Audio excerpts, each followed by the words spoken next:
This episode is sponsored by Shutterstock.com. With over 20 million high-quality stock photos, illustrations, vectors, and video clips, Shutterstock helps you take your creative projects to the next level. For 30% off your new account, go to Shutterstock.com and use offer code GAMEBREAKER6. This episode is also brought to you by Audible. For a free 30-day trial and to receive a free audiobook, just head on over to audible.com/Gamebreaker.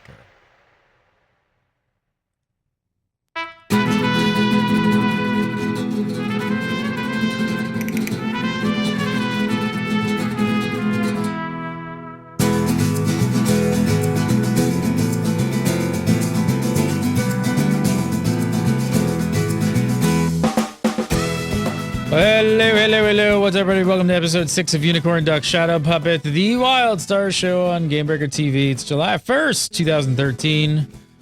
You're watching Gamebreaker. I'm Gary again, and we've got word on cross-faction communication.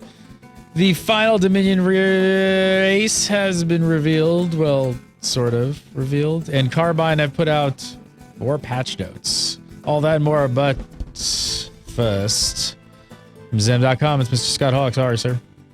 I'm doing very well. How are you? Excellent. Are you all rested and relaxed and feeling? I'm all rested, recharged, and ready to talk WildStar. Yes. Wow. My little couple-day vacation. And of course, it's Mr. Farhan Siddiqui. How are you, sir? Good. Doing well. Excellent. Just want to thank Onres for sending me this nice little WildStar bandana. Can't really see it too well because I need to bring a little wall closer so that it's more visible. But yeah, move the wall closer. Backdrop is like a divider, you know? Yeah, don't move yourself for the camera. Just literally, knock the wall down. Can't actually build it move about 6 feet. For the camera. That is much more set than the wall is. So I'm going to move the wall. I hope your neighbors agree. All right, so we're back. First up this week, we have confirmation of the final Dominion race. Maybe, sorta, kinda, probably, I guess. MMORPG had a video interview with Mike Donatelli, the design director over at Carbine Studios. To set this up a little bit, cross-faction communication came up, and it's actually looking as if they will not be allowing it. It looks like they're not going to allow cross-faction communication. We talked about this all the way back so long ago on episode 2. Eons ago. So Didn't long. even know there was an internet back then. I know, it's amazing. But now we're here at episode 6. Where did you guys stand though? I think Carbine were still very much on the fence, I think, at that point. Where did you guys stand on it? They've been hinting at it. Like, I know I spoke to Chad Moore, like, even before the internet had been invented. And he was hinting in that direction because he felt that they wanted to keep that conflict. You know, they want to keep that separation, that conflict, and having cross-chat communication can inflame that conflict in certain occasions when people are griefing each other senseless. But it also allows people to sort of coordinate more and allows a lot of sort of cross-faction getting together, as it were. So it makes sense that I think that they're trying to make sure that there's that separation to make sure that it's the other side and that sense of not really being wanting to engage with the other side in anything other than kicking lumps out of each other. I know some players actually feel like this is like super old school and like they don't like that you can't talk between cross faction. Where do you think, Farhan? I actually sort of like being able to being able to chat cross faction. Yeah, I mean, like I understand that griefing happens and people will be jerks or trolls or stuff sometimes, but I feel like I actually really enjoy being able to talk about like what's going on with another team. Like I remember that in Star Wars I used to do a lot of I think war zones. They're called their battlegrounds, and I used to always chat with I played Republic, and I used to always chat with the Empire side people and just talk about things, how they were going, and sort of trash talk a little bit. I thought it was fun, but I mean, I don't know. Yeah. See, I'm on Scott. I like when they kind of create that friction between factions. I don't know. I think it really, if it's done right, and the PvP especially is done really well, where people feel this camaraderie and they I mean, go to BlizzCon, man. You hear people for the Horde, like you want that sort of kind of we're a tribe and we stand together kind of feeling. And I think if they get that right with the PvP, I don't know. I'm all for not having cross faction. I think in games like this, I think if you've got a very sandbox game, I mean, there's sandbox elements in WildStar, but if you've got a very sandbox game, then it's much easier to create your own little factions, and you can have enmity that way, and then it's not as important. But in a game like this, when you've got such a definite split, that I think having to have no cross communication is a real important part of keeping those factions' identities strong and different. Farhan, do you not identify with that? Like, do you not like become acquainted with that faction? No, I totally understand like the benefits of limiting it, and I like that too. I mean, I'm not like super strongly against limiting cross faction communication or something. I mean, like I'll probably just end up going into like a mumble chat or something like that if I want to talk with the other team about strategies, or like, oh, I killed you this way, or something like that. I mean, that's just, I'm going to end up doing that anyway. So I'm not really against that. I do sort of like one thing that they said a while back is something like they might, how like in WoW when you type in stuff, then it'll be like Orcish and it'll right. gibberish. So like in WildStar, they were sort of thinking that, okay, we'll change all your text into like insults. So you're like calling each other names and stuff whenever you're tagging. So what does this have to do with the... What does this have to do with the final Dominion race? You guys, maybe we're getting there. So during this interview on the subject of cross-faction communication, Mike said this. He said, a Granok wouldn't necessarily talk to a Chua. Now, a Granok is... Yes, a Granok is an exile race, and a Chua, well... Bit of a slip up there, sir. Bit of a slip up. I definitely do not think this is the way Carbine wanted to reveal a race. No, I'd say not. Really. Probably not the best way to release your race. So, Chua. What is a Chua? There's a ton of speculation on the WildStar Central forums about the final Dominion race. A lot of it was already, even prior to this, was pointing towards the Chua. So this isn't incredibly surprising. I've got a pick here. We've seen them in the game there. You got a picture right there. So,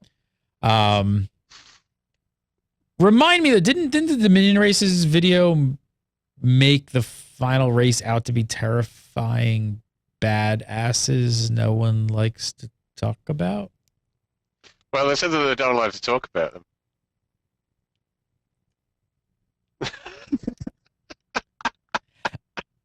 I don't know if terrifying badass comes to mind, but maybe I don't want to talk about them, or maybe they're just being incredibly snarky and funny about being terrifying badasses, because maybe they really are.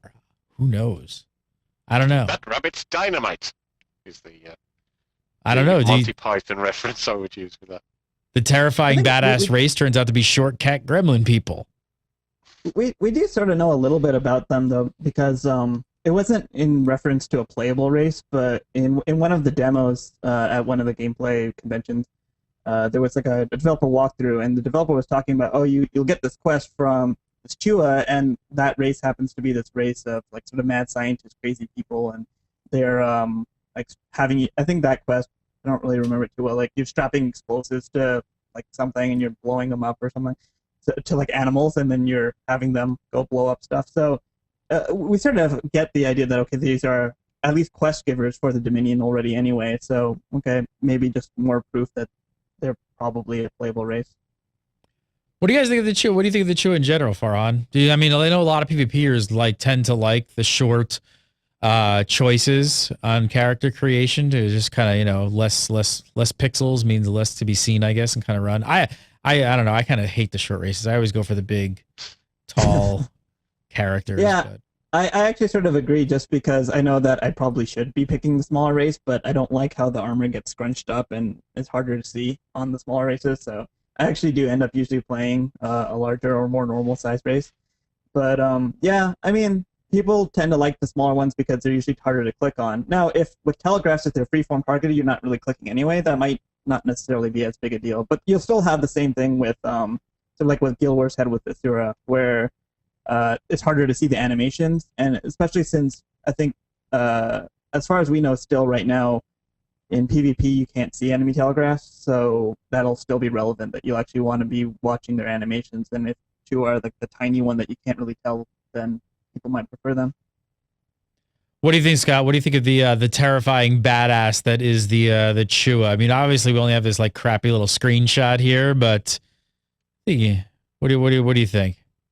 Well, it's like if you see a gang of people and there's a bunch of big fellas and there's one little one, it's usually the little one that you've got to be really worried about because they're the psychotic. So I think that might be the kind of way. I mean, it's a classic thing in MMOs when you've got a variety of races to choose from, and especially when you've got different factions, when you're trying to make sure you've got easily identifiable silhouettes, that you have a small race that sets itself apart very easily from the others. And also, there are people who like playing the little cutesy-looking, characters. So it's basically a design that's there to appeal to that type of player. So that makes perfect sense if you look at every other MMO out there. It makes perfect sense to have a character that looks something like that in your MMO.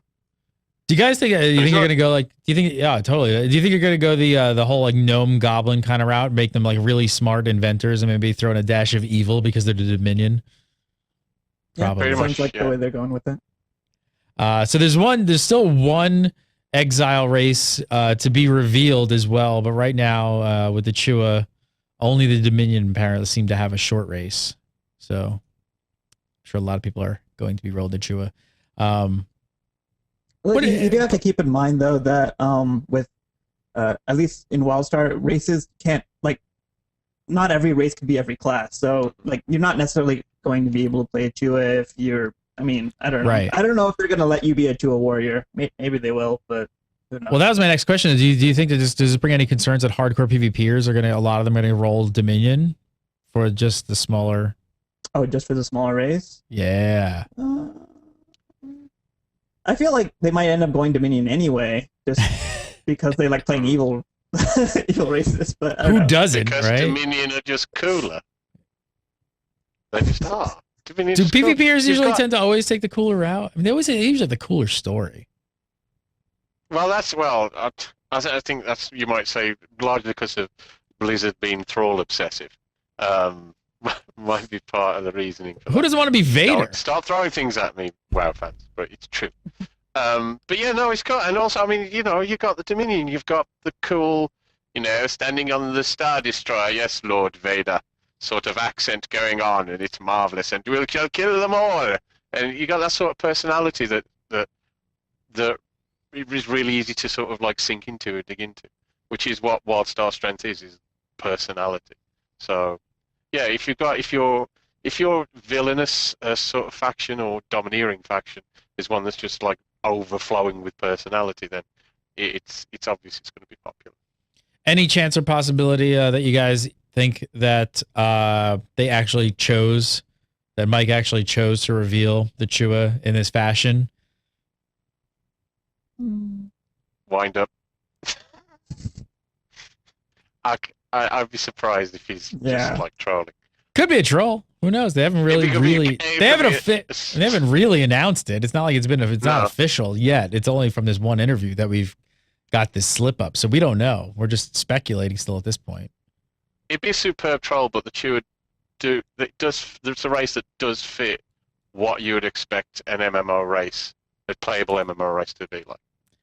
Now, one thing with the WildStar races though is that they've said that they sort of want like each archetype for a race to be similar on or to have like an analog on the other side. So like that's why they have humans on both sides. That's why Grandnock and Makari, they're both the big large races. So now we sort of have like the little race on the Dominion side. I guess maybe the analog is RN. I know chat's saying that RN are small. I don't actually know how small they are. I thought that they were roughly human sized, at least with the ears anyway, but maybe they're small. And so what I'm wondering is what the exile equivalent to the Draken is going to be. That'll be interesting to see, because it should be pretty ferocious, right? If it's going to be an analog. You would hope so. You would hope it's going to be pretty ferocious. We will wait and see. So, derp of the week.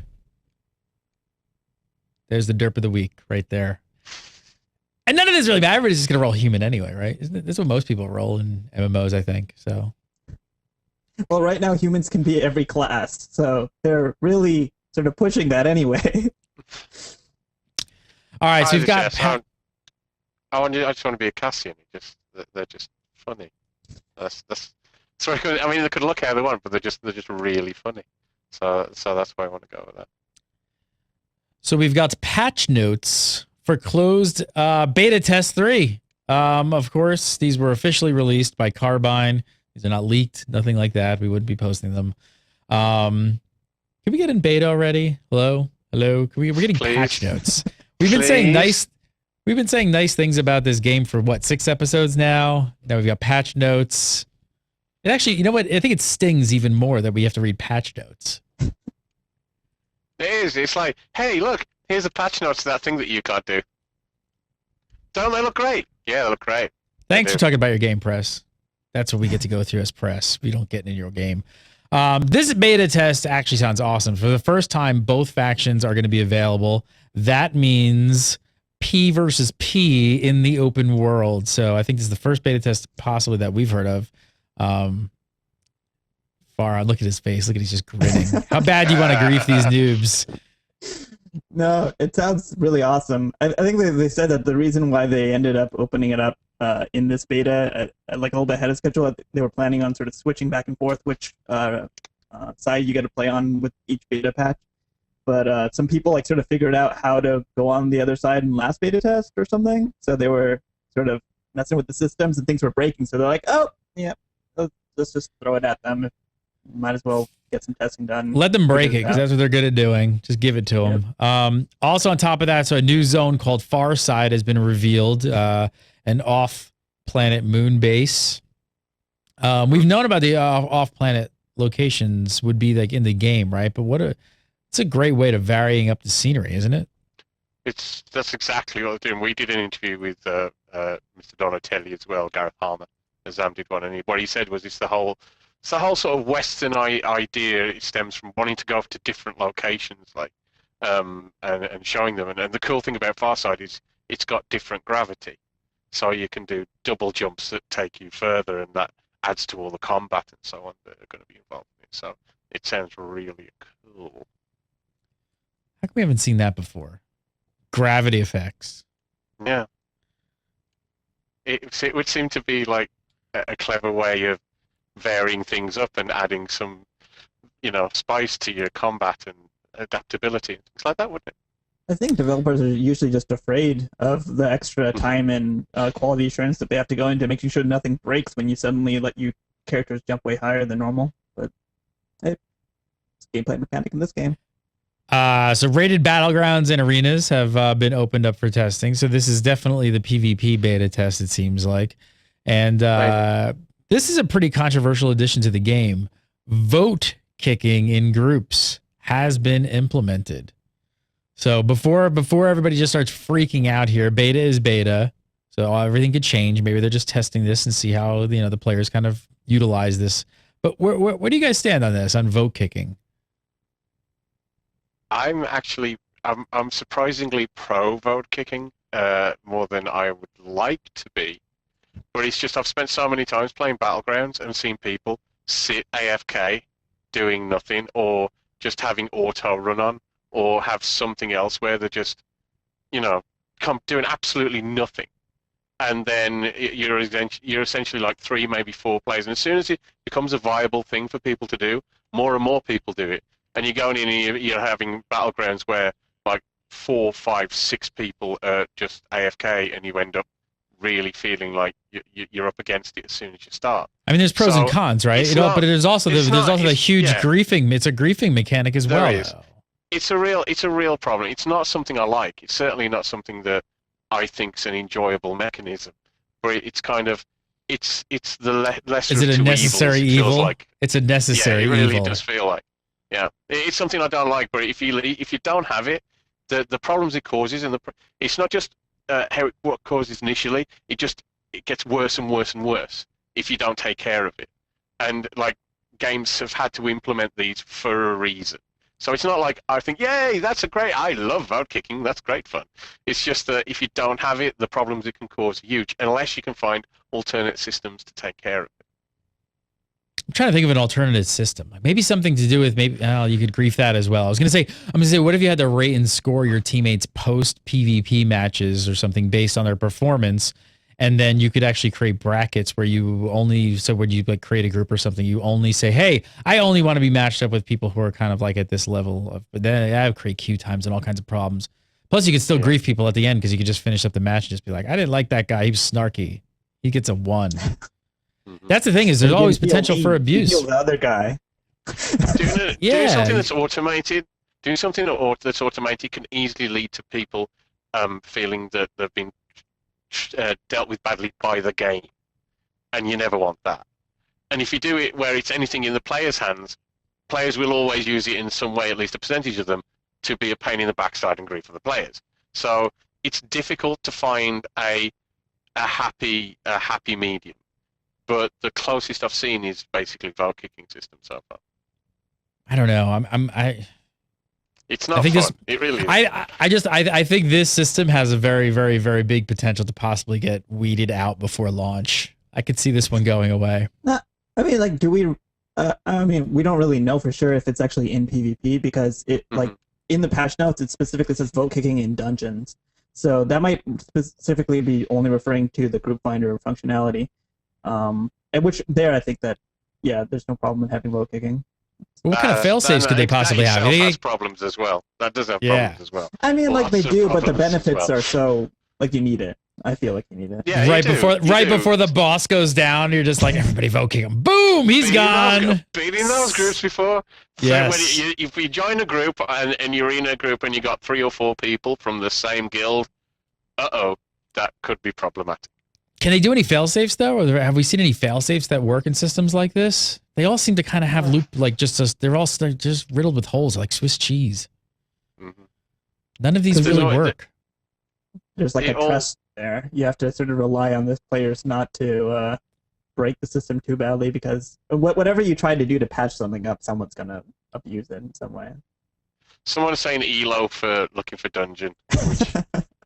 Which that's something actually that's kind of where I was. That's kind of where I was going with the whole rating people after the fact. Like if you could somehow acquire a rating that then potentially fit you into more compartmentalized groups, it might help. But again, it's like if you're doing it again, if you're involving people in that rating, you're going to have problems. You just are. Yeah. And if you do it automatically, doing automatic ratings on people in PvP and in PvE on their performance or how much of that time spent has been active, perhaps, is a way, but it's like really difficult to be accurate to any degree without having eyes on what's actually really going on. And so if you had an automated system, you could it'd take an immense amount of work to make it anywhere near useful. And then if any proportion of the community felt that they were being negatively impacted by something that was not their fault at all, and it was the game doing it. Yeah. Like, I'm not a bad player. Nobody thinks they're a bad player. All right. Well, we'll see. We'll see how this one fares. I'm sure this is still beta, like I said. So they're just testing. So we'll see what people kind of see how they manipulate the group kicking tool. So group finder groups now have a designated group leader, so that player can invite others to the group, but they can't kick or set permissions like the loot method. So that seems reasonable, I think. But how do we know how the loot method will be decided then? I think that they've said that it's going to be something like need for chip, and then greed. With chips being the whole item modification system that they have there. So that's probably what they're going to. So group finder groups will have probably 3 options. Yeah, because if an item drops that has, it's like, let's say it's like a heavy armor thing that has like a brutality chip in it, and like your only heavy armor user doesn't really want brutality, then normally if they wanted that item, they could just need it, and it's like, okay, then I'm just going to equip that item, I've got it. But another user in the party might want brutality on their own. They want to customize their item, so they might need for chip and specifically try to get that brutality chip out of the item. and then you have the people greeting after that. This next change here, this is interesting and long overdue, I say. Friend requests must be approved by the person you are adding, and you can even disable friends requests completely. Thank you, Carbine. I mean, this is quite unusual for an MMO to have some of this stuff. It's very less unusual for like if you just look like social networks and things like that. So thank you for moving into 2013 into the world of social media, because it's basically an MMO is a huge. Moving to 2009 for God's sake. Yes, that's true. Yeah. I like it. I mean, if someone's annoying you, they just can't friend you. They can't see what zone you're in all the time. Like, and say you're streaming WildStar, getting a ton of friend requests. If you have to, you could turn it off if you need to. So it's just a pain in the butt. Sometimes it's really good, but sometimes it's a pain. So thank you. And it is. There's times when people are very pleasant and you're like, oh, that's nice, a friend request. And then someone else who won't leave you alone and basically make you want to put your head into a bucket full of water. And they can just instantly friend you and know where you are, and that's not good. And that doesn't happen anymore, thank God. I sort of wonder though, like if this will be like you can get around this with a UI mod. Like if they have like a /who and you can type in someone's name and find out what zone they're in, and then someone just makes their own friend list without confirmation UI mod that you can then. Well, so there's also the rivals list. Yes. Which you can add players from either faction to that. So that'll give them sort of a unique visual representation in the open world. I guess maybe some sort of like kind of icon or special color or something like that. That's really cool for PvP servers. I guess this kind of does what you're saying, but I think it's a little less annoying. Like you can't one-to-one annoy people like you can with the friend request. So yeah, you can add a rival from the same faction. I didn't notice that before. So that's sort of neat. It doesn't say anything about tracking them to see what zone they're in, though. Would you like to see that? Some sort of tracking system? So if you do that, then forget about the idea of having your privacy on the friend side, because, okay, I want to follow them anyway, so I'm just going to make them a rival instead. And then I just follow them that way, and I just jump on them for an hour with, just keep jumping. Yeah, just being annoying. All right, so hopefully we don't see that then. On the housing front, you can add players as neighbors and allow them to visit whenever you like, or as a roommate, allow them to actually decorate your house. So Scott and Farhan, you can bromance it up. Yeah, it'd be cool. I'll bring over like some nice vases or vases, I should say. Vases. A vase. I'll have some orange heads on the wall. PvP. Okay. Fair enough. I wonder, this could actually be a fun mini game, because you could just like become roommates with somebody and then see how much you could troll each other. You could just troll roommate with a roommate functionality. That'd be kind of fun. Just walk back in and you got an entire house full of just plants. Everywhere. Just plants, everything. Everything's on the ceiling. Everything got nailed to the ceiling. And of course, houses are public by default, so that you can allow anyone to visit them. I don't know. What do you guys think of just the whole social and sharing system they've got set up so far? I like that they're putting a lot of work into building up these social systems, because I feel like if anything that an MMO has that gives it replayability, it's the social aspect of it, because that's really where they shine, right?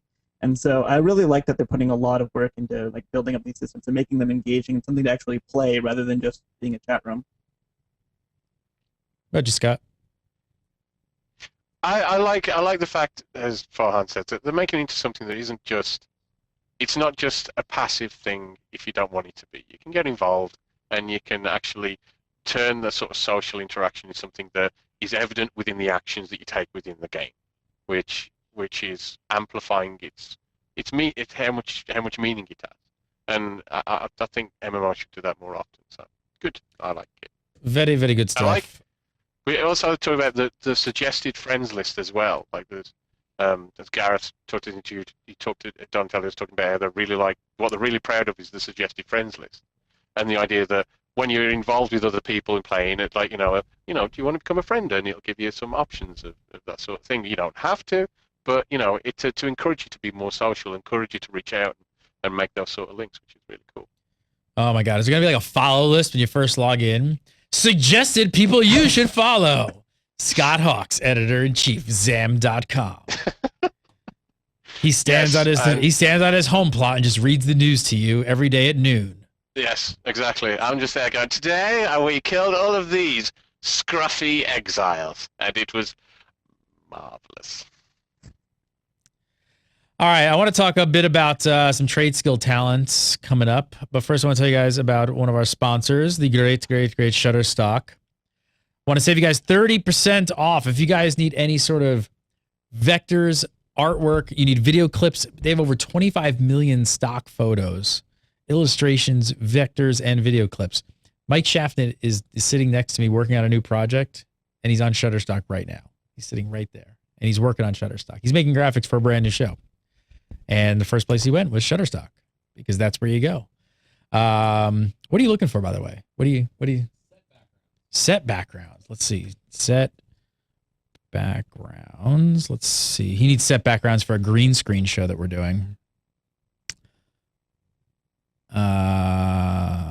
Some of these are more, well, this isn't exactly what I'd want.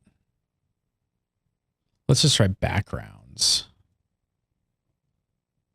There we go. So we've got some different stuff here. So he's looking, we're doing some green screen work and we need like kind of a set background.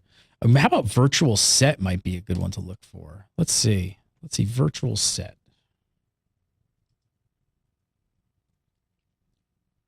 These would be really great. Ah, there you go. That's what we're looking for. So check this out. You're doing some green screen work. Here you go. Virtual sets right here. It's probably got, you know, all the different places that look like newsrooms, things like that. Very ESPN, kind of a big marble glass floor, desk, virtual desks, everything built in. This really is. So if you got, seriously, you know, people want to make it like you maybe do a YouTube show or you're doing some sort of online video content and you can't build out a whole set. You can't do the whole thing. You get yourself a green screen or some green paper or whatever and a decent camera that can pull the green out. Come over to Shutterstock. You probably didn't know that they had these things, right? Check these out. I mean, these are great. So you got more of like kind of a modern-esque newsroom. There's tons of this stuff on here. Go on over to Shutterstock.com. I want to save you guys 30% off today. All you got to do is make a new account. Go over to Shutterstock.com and then use promo code on your checkout there. Use promo code Gamebreaker6. Automatically going to save yourself 30% off. Now I'm really curious to see what Shaftnet's going to pick for our set because he's over there. He's making graphics and all kinds of stuff. What else are you pulling from Shutterstock? Back for a whole virtual set and background and everything? He's pulling vectors for design elements, all that good stuff. So some new shows coming to Gamebreaker TV. I'm sure you're going to see more Shutterstock stuff. Gamebreaker 6 promo code. Check them out. Love the Shutterstock.com. All right. So this is really interesting. Check this out. Trade skill talents have been added to the game. So talent points are earned by completing elements of the trade skill tech tree. And talent points can then be spent to unlock bonuses for the trade skills. The hell is this crap? Making crafters individual and more unique? What is this? What is wrong with them?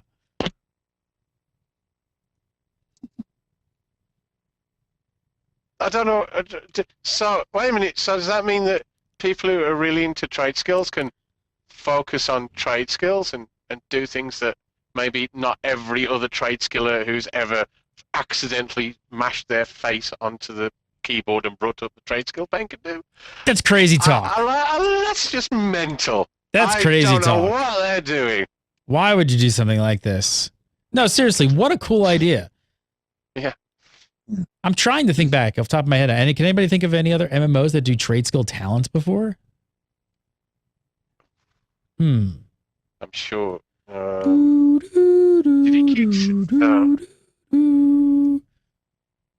know. I'll wait for Chatroom. Chatroom will let us know. Chatroom. Yeah. How far? Let me ask you, how far do you think they're going to go with this? I wonder what kind of bonuses we're going to see. How far do you really think they're going to push this? As far as humanly possible, please. You think so? like seriously, I'd love to have one of my characters who was basically someone who spent all of their time on their crafting trees, like, you know what I mean, and focused on that as being part of, you know, my main gameplay style. Because I love crafting, but I'm rarely able in MMOs to feel like that what I'm doing is in any way individual whatsoever. So I'm someone who used to. The first thing I would do was max. One of the first things I would do is max my like weaponsmithing or armor smithing in any game that I did. But there's only so often you do it and then go, oh yeah, and half of the server's already done that because it's meaningless and who cares and it doesn't really matter because everybody's got the same items anyway. And, you know, why bother leveling it when you can get it for, you know, a copper off the auction house because nobody wants to keep this crap anyway. So having crafting that's individual, that has goals that might be to some extent separate from the herd, in at the end of your crafting like aspiration. Yes, please, want more of that in game. Now, let me ask you, how do you feel about this? Because this I'm a little bit so on. You could respec these talents. So depends on the cost. Depends on the cost. If it's on the fly and it doesn't matter, then no, I'm not a big fan. Well, of definitely that. no. There's got to be cost, but even a cost sometimes. I don't know. I feel like the cost, like there's usually a point in the economy when it gets kind of over, saturated. You got enough coin to do almost anything, and you really don't care about respecing. I gotta say, I'm personally a little bit more into the idea of like a skill-based system where you actually have to put some more time into it. So it's like, hey, if you want to go down this other path, yeah, you can totally go do that. But you know what? You're not just gonna get like, hey, pay us some gold, get your points back, and now you're max level in whatever. I kind of like the idea that like if I need to make this change, maybe I need to pay and then I need to go max that thing up and actually work at it. Because I feel like that's a little bit like it makes you really kind of want to make sure that you're making the right decision, or at least that you're committed to the decision of like, hey, I'm really going to do this. I'm with you on that. I like the idea that if you're going to get to the top of whatever it is you're doing, that it takes effort and it takes commitment to do it, because then it feels. We talk about this so often. It feels like it's a greater achievement when you get there. So then that means that if you can easily rip that out and then slap it into a different tree and get to the end of that right away, then that's a one-time feeling of achievement that you'll have throughout the game. I say make them pay to respec and work at it and pay guild dues. Maybe you got to pay like the leather workers guild dues every month to stay in the guilds of leather workers. You pay to respec, but all that does is just put you back down to zero. Yeah. Well, I sort of like the system that Ultima Online had for their skills, where like you sort of have you can have like an up arrow or a down arrow next to each skill, and so like whichever skills you wanted to increase in like level, you put an up arrow next to, and then you'd have like a set amount of points, and then you could put a down arrow towards another thing, and so it's sort of you'd then have to keep working towards some sort of progression. You'd have to like level up your skill, but then it would take away points from the other thing. So maybe like instead of just a straight up respec, you could actually like say, okay, well, I'll earn another talent point, and then I have to take it out of that one, and I can put it over there, and so then it's still like that's you're working towards your new build if you want to actually change it around. That'd be cool. Add that on top of paying and skill and working. Add that one on top of it. No, because I mean, I don't know. Like, we could go down the rabbit hole of like how virtual worldy you want it to be, but it's like, how stupid is that? You can like, you can work at like, a weaponsmith for like, weeks and weeks to basically max it out, and then basically click a button and pay some guys some gold, and all of a sudden be the equivalent of like a master, like, armor maker, or instead of a weaponsmith. It's like, it's kind of ridiculous. I don't know. I just think you should have to work at it. It is because, I mean, what's the key phrase that developers always use is making games that have interesting choices. And so if there's no ramification to the choices that you make, it's not interesting. So it stops being an element of a game that's actually, involving or engaging at all. So yeah, if you can just throw it in, throw it out, and pick up wherever it is next, and automatically go to the top of that tree, that's not an interesting choice. Trade skill dropping has been replaced with trade skill swapping. So you can now swap your current trade skill out for a new. It doesn't actually specify, but the name change kind of implies you can keep your progress in your old trade skills, doesn't it? Yeah. Sounds that way. Just from reading it.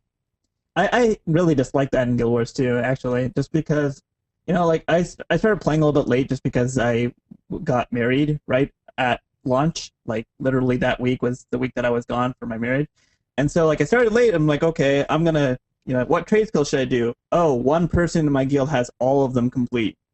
It doesn't matter what I pick, which sort of plays into the whole like each crafter is exactly the same to one another. So, I mean, like maybe if they actually make it with the talents that you can actually carve out a really nice niche for yourself, then maybe it won't be as big of a deal if you're able to swap trade skills, just because trade skill crafters are still spread out enough. And I think that one thing that they did say is that they don't want to give individual benefits to crafters the way that WoW did, like plus stats just for being a trade skiller and having it at max or something like that, because they want crafters to be people who enjoy crafting. They don't want everyone to be a crafter.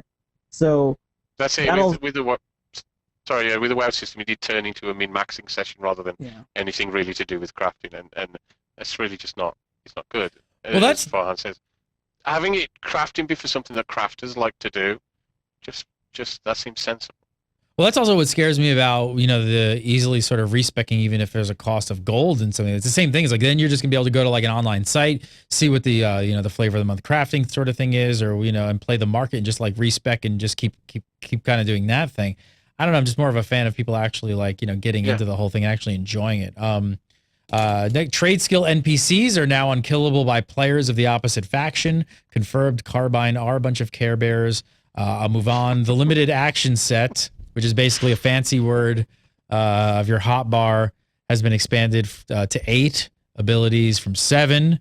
I don't know. Is 8 a better number than 7? I don't know. And impossible to say. It's one more. I mean, without extensively playing it, be better. Must felt like maybe you just didn't have enough to do, possibly, well, I think on a rotation. Just 1, it was 9, and then they lowered it to 7. So now they're going to 8. Oh, there you go. Just right. Goldilocks right here. All classes can now resurrect allies when out of combat by right-clicking on their corpse. What do you think of this? Excellent change. Limiting res spells to 1 or 2 classes. Does, I guess, maybe feel a little bit old school, isn't it? Yeah. I like everyone being able to res just because I tend to play a lot of 2-man content. Like I like going and trying to do higher man content with only like one friend that I have, and we like to just do harder content like that. And a lot of the time, one of our people won't actually be able to res because it'll be like 2 tanks or something like weird like that, and we'll be sad because then it's like, okay, run back. I'll wait here. I mean, you gotta say that Guild Wars 2, don't you? Do you guys feel bad when you like run past like a dead player and you could have helped him? It's just like, weirdly enough, like everybody being able to res is one of the most social things in Guild Wars 2.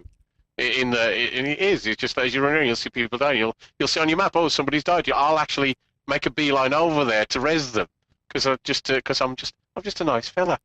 So just a nice chap with a vest. Yeah. I just thought I'd go help. It's actually sort of like an interesting thing from my standpoint, just because my wife's first MMO that I had her try was Guild Wars 2, and we played for like a couple hours, and she was like, "Well, there's not that much interaction with other people." I mean, one time someone came and they resurrected me, so it's like they're just her first experience with social experiences, someone rezzing her for no reason out in the middle of nowhere. So, yeah, could be a good reason of why they put it into a WildStar that way. A new battleground, Halls of the Bloodsworn. It's a hold the lane attack defense style map with 2 teams taking turns for offense and defense. We've seen that kind of setup before, haven't we? Yeah, it's fairly common. Different games. I mean, nobody can judge, but nobody's played it yet. So until we can't judge until we played it, but.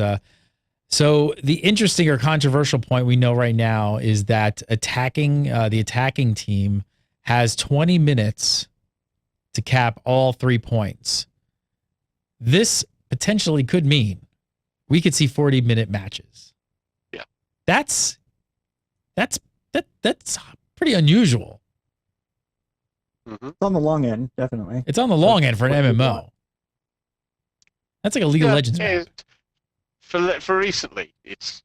I mean, it's not even that long ago. Just like 4 years ago, perhaps, that you would see battlegrounds where 40-minute matches was something that was certainly not unusual. but it seems to be moving more to sort of like bite-sized in and out, 10, 15 minute, 20-minute maybe chunks. So yeah, I guess it is to the current raft and the current direction of the industry that a 40-minute match would be a bit unusual. But I don't have a huge issue with that. Like I don't either, but I mean, getting involved in it. They're obviously looking for feedback on this, and without playing it, it's really hard to speculate on this. But I don't know. Could you see this? Could you see this getting knocked back to like 30 or maybe even 20 minutes at some point?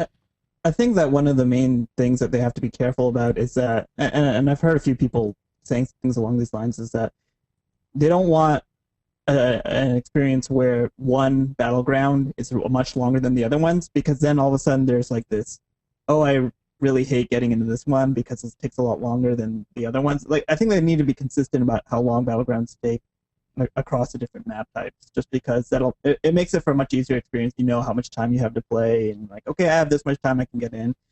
If they actually do want to go with 40 minutes, then I think that the other ones should be rebalanced to be a little bit longer. I don't know, but I don't know how long the other ones are already anyway. So and Donatelli himself said that like this was something that the team was split over. Like some of them don't like the idea of 40-minute matches, so it's something they've been really toying with. They put it in there and they're waiting for feedback to see whether they think it holds water or not. So it's definitely something that's up for iteration and for tuning, definitely. Hence beta. This is why it's in beta. You even talk to Olivia too. Even I say beta now. Do you really? Oh yeah, you're right. I say beta now. I used to say beta, but now I say beta. Let's call the whole thing up. Because you live in Pennsylvania. No, it actually started before that. I started saying beta when I was in England, just playing MMOs as much as I did. Just hearing everybody on headset calling it betas instead of beta. Exactly, beta. I just started calling it beta. Yes, I got a beta. I used to have a Betamax video player. Yes. Ooh, remember those? Wow, you're showing your age. All right, let's do some viewer questions. First, I want to tell you guys about a great deal I got one at Audible. That's right. I want to hook you guys up with a free 30-day trial and a free audio book. All you got to do is use the URL audible.com/Gamebreaker. You go to that URL, sign up today, you download the app, put it on your smartphone, your iOS device. And did I tell you guys what I did with my iOS device? I just got back from vacation. I was in Hawaii for 5 days. I am so meticulous with like gadgets and phones and just electronics. I don't break anything. They just stay like, I don't even put a case on my phone or anything. There's no case. Sorry, I'm trying to keep it straight. I can't remember the last time I've actually broken an electronics device. And I'm at the pool, or actually I was at lunch. We had a bunch of stuff because we came up from the beach and I had like boogie boards and stuff. And went over like to go sit down, and I guess I put my phone in my back pocket of my swim trunks and then got in the pool and hung out for about an hour. And there went my iOS device. So I need to go get another iOS device right after this show, actually. And you know what? The first thing I'm going to do is put Audible on it. That's right. Go to audible.com/Gamebreaker. Sign up. Get a free 30-day trial and get a free audio book. You're going to get one free audio book just for using that URL. I was looking today. I think that I'm trying to look at what the next thing I'm going to read. I think I'm going to go back to the Dungeons and Dragons stuff. There's a ton of really great D&D books on here. I did Gauntlgrim, the R.A. Salvatore one, but there's so many others on here. I think I'm going to go with one of these. I'm not sure which one yet, but there are tons of great fantasy books, lots of Dungeons and Dragons books on here, ton of World of Warcraft books, Star Wars, The Old Republic, tons of great sci-fi, tons of great fantasy. All you got to do, just go over. I want you guys to check it out today. Audible.com/Gamebreaker. Sign up, make an account. You download the app. It's audiobooks. Audiobooks. If you guys haven't checked it out, it's audiobooks on your iPhone, your iOS, your Android, whatever you got. You put the app on your phone and download a free book and check it out today and start listening tonight. And then if you like it, I think you're gonna love it. I've been a fan. I've been subscribing for I think since like 98. It's been a really long time. I think it was like 62. Yeah, 1962, I think was when I signed up for Audible. Was it? I remember that year. Yeah, don't you? It's the year I signed up for Audible. Yeah, that's what made it so interesting. It was. Check it out. Go over to audible.com/gamebreaker. Sign up today. Make your account. Get a free audiobook. Start listening today. Love having these guys on as sponsors. All right, let's do some viewer questions. First up, this one from Josh Hoggood. I know that guy. He says, do you think WildStar is innovative enough to reinvigorate the, quote, burned out on WoW, close quote, crowd? Will its WoWish similarities hurt or help it? I'm going to start with you, Farhan. I think that it'll actually help it more than it'll hurt it, just because I feel like there's a lot of... So I'm going to project here a little bit and put my own idea. Okay. So I'm going to project here a little bit and say that I am the typical person, even though I'm probably not. But hey, at least there's people like me, I'm sure, out there. You're out there. So from my perspective, I'm tired of WoW, but I really liked WoW. Like I'm tired of that specific environment. I'm tired. I want to play like that kind of game, but in a different place. And I want the combat to be more engaging. Like I felt like WoW's combat wasn't that engaging. So WildStar is perfect for me just because of that. So for people who want to be a little bit more engaged and who want just a little bit more in all these little modern MMO changes, I think WildStar might be able to meet what they want. What do you think there, Scott? I think that if you can tap into the burned out on WoW market, that's an extremely large market. Because you're talking not just 4 million people flat who've gone from its peak to where it is now. You're talking all the people who've played it and then been replaced by other people among those figures. So you're talking a huge audience if you can tap into it. But it's dangerous too, because one of the key things that happens with people who are fed up of WoW, they go, right, I want another game, and then they find a game that's similar to WoW, but doesn't have the huge amount of friends and players that WoW has. So they play that for a time, and even if they think it's a better game, they'll end up going back to WoW because of the social issue. So what WildStar has to do is have the things that make WoW good, which is it's an incredibly solid game, it's well polished, it's got a ton of content, and it all interacts smoothly with each other. But then you've got to have things that are more interesting. For a start, the combat is much different, and personally, I like the style of it to a degree that I think it's much more interesting, just the combat intrinsically. Then you've got all the housing. Then you've got the war plots, and you've got the open world PvP might be going, and so on. So I think that if they can pull it off, then it's a fantastic market to plug into. But it's also one that's fraught with danger, as other games such as Rift, for instance, have found. All right, next up, this one is from Nathan Williams. Nathan asks, he says, what do you think about disallowing cross-faction communication depending on the server rule set? Disabled for PvP servers, but enabled for PvE servers? I don't think faction rivalry is as important on PvE servers, and I know role players would appreciate the choice. All right, so going back to our first story here, I don't know, Scott, what do you think? Do you think that they should change it based on server rule set?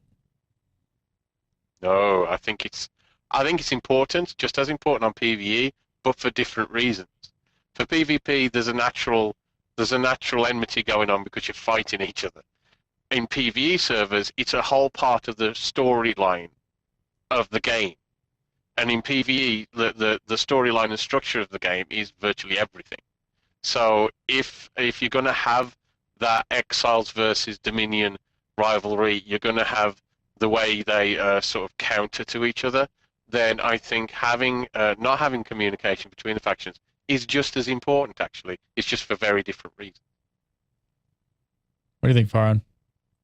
Yeah, I agree with Scott. I think that if they're going to limit it, then they should just do it on both, just because I don't think that the reasons to allow it really are any higher on PvE. Like, I don't know, like maybe role players would like it, but I feel like role players who want to talk to one another are gonna do that outside of the game a lot too. So I actually found that role players like line at the end there actually quite odd. I really almost would have thought the opposite, because I would have thought that role players would be like really getting into the story, role playing. That's part of it. You're at odds with each other. You shouldn't be speaking. Kind of odd. I don't know that he thinks, role players would appreciate the choice, and I kind of thought role players would appreciate the opposite choice.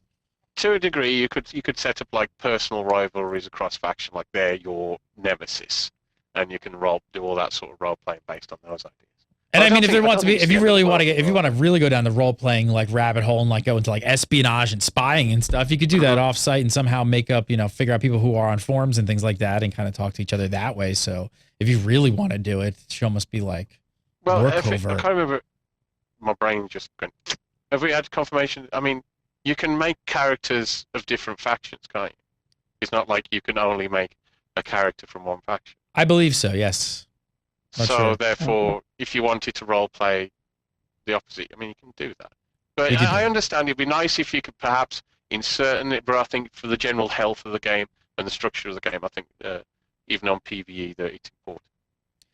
All right, last up, this one from Bill Washington. Bill says, why has Endgame been replaced by Elder Game? Do devs think that we know Endgame is always disappointing, so maybe Elder Game will be different? I think it was Swotor who started the current trend. I hate change. Get off my lawn. Why are they playing? It's because it's PR. Pure and simple. It's because people go, right, what's the connotation of end game? It means when you get to the game, to the max level, you've come to the end of the game. An Elder Game feels like it's got more open-endedness to it. You've grown up. You're now at the Elder Game, not the end of the game. Yeah, and apparently it just seems to think that there's more positive connotations with Elder than End. Purely all this. It's PR speak. PR spin. So Farhan, will Elder Game suck as much as End Game? That's the question. It'll be exactly the same thing. Exactly the same thing. Exactly. No different. No different. No different. Farhan Siddiqui, follow him on Twitter at Unindel, UNINDEL. And of course, come over every single Monday at 1 PST right here for UDSP. Scott Hawks, editor-in-chief at Zam.com. Follow him on Twitter at Jarimor, JARIMOR. And of course, go to Zam.com, Zam.com. And you can follow me at Gary Gannon. Follow Gamebreaker TV at Gamebreaker TV. And make sure to go to our Facebook page and like our page. It's facebook.com/Gamebreaker TV. Lots and lots of giveaways and contests going up on the Facebook page. So almost always something running. So make sure you go like the page. We do the show live every single Monday at 1 PST. Thanks so much for watching. Have a great week. And we'll see you next week for some more UDSP.